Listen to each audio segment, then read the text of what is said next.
Please read all the way through page 3 before you begin working on the problems.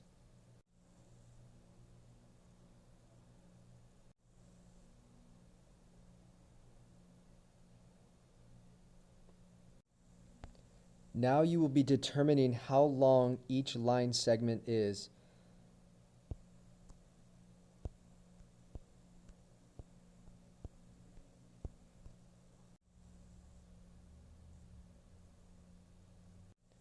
Please pause the video now to work on question 1. Only unpause it when you are done.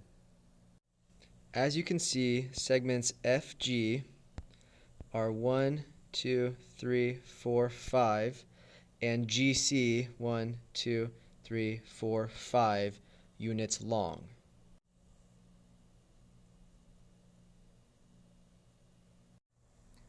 AG, BG, DG, and EG are going to all be the same length. We find that by using Pythagorean theorem. But first we have to find the side lengths of the triangle. Here I'm drawing a right triangle, and now we can find those lengths. 3 and 4.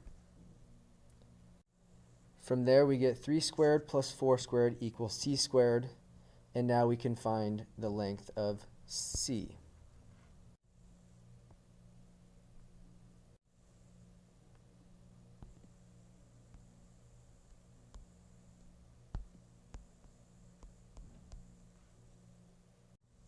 Using Pythagorean theorem, we found AG, BG, DG, and EG are all length 5.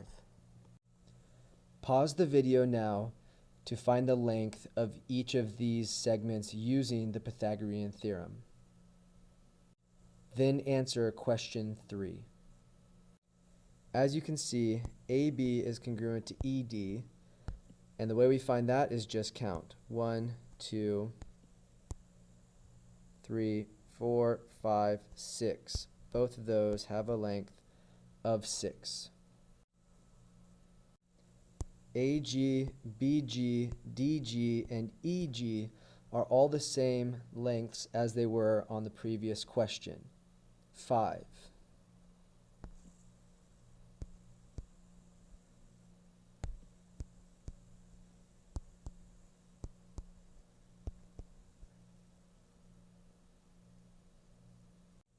Now we must look for DC, BC, AF, and EF using the Pythagorean theorem. Again, connect a right triangle. Notice that all 4 are going to be the same length, so you only have to find one of them. Now that we have our right triangle, we can use the Pythagorean theorem.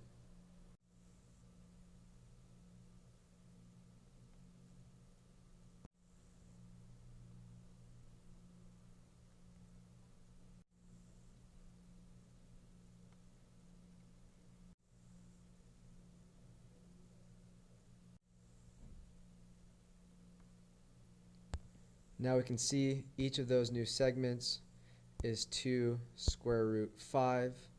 You can type that into the calculator to find their length and answer question 3.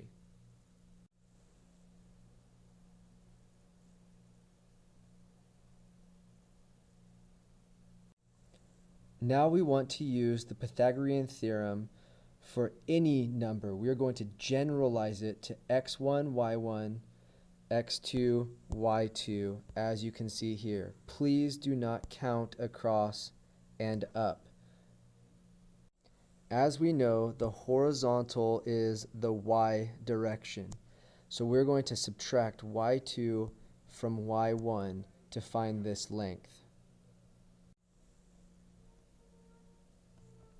Now we want to find the x distance using our variables that we're given.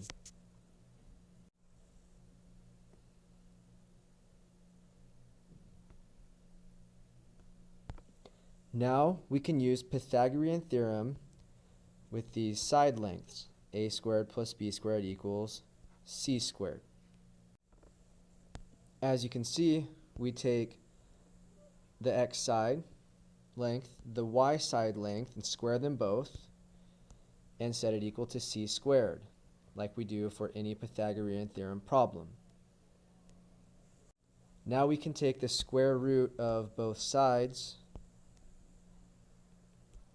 like we always do for Pythagorean theorem problems, which will now create a generalized equation that we can always use to find the length of a line segment. We get the square root of x2 minus x1 squared plus y2 minus y1 squared, and that's always going to equal c, that distance. Now use the distance formula we just came up with.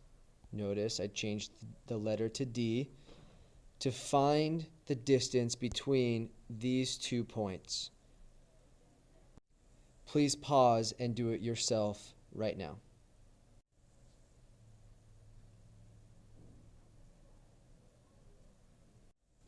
Notice the parts of the formula that will never change. Will always be grouped squared plus a group squared, all of which taking the square root. So we're going to use these x and y values right here. x2 is -6 and x1 is 5. I'm going to place those right here. Now I'm going to place positive 2 and -1 here. And now I can solve and take the square root. When I calculate -6 minus 5, I get -11, and -2 minus a -1 is a +3. Now we can calculate -11 squared and 3 squared. And we get 121 plus 9. Now we have the square root of 130. Plug that into your calculator, and you get about 11.4. Now complete question 6 on your own.